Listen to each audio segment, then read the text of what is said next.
छत्रपती शिवाजी महाराजांचा आज शिवजयंती निमित्त प्रत्येक जण जागर करेल, प्रत्येक जण जयघोष करेल, प्रत्येक जण शिवाजी महाराजांना डोक्यावर घेईल. पण कुणी सुद्धा छत्रपती शिवाजी महाराजांना डोक्यात घेणार नाही.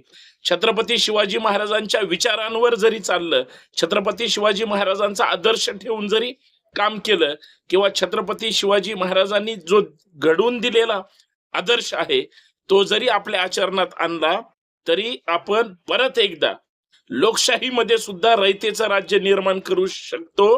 छत्रपतींचं परत शासन आणू शकतो आणि रयतेला गुण्यागोविंदाने ठेवू शकतो. फक्त तुम्ही आम्ही अगोदर मावळे झालं पाहिजे आणि शिवरायांच्या विचारांचं स्वराज्य आणण्यासाठी ती लोकशाही आपण परत एकदा निर्माण केली पाहिजे. कारण कावळे भरपूर आहेत, मावळे होणं आणि तेही विचारांचे होणं फार महत्वाचं आहे.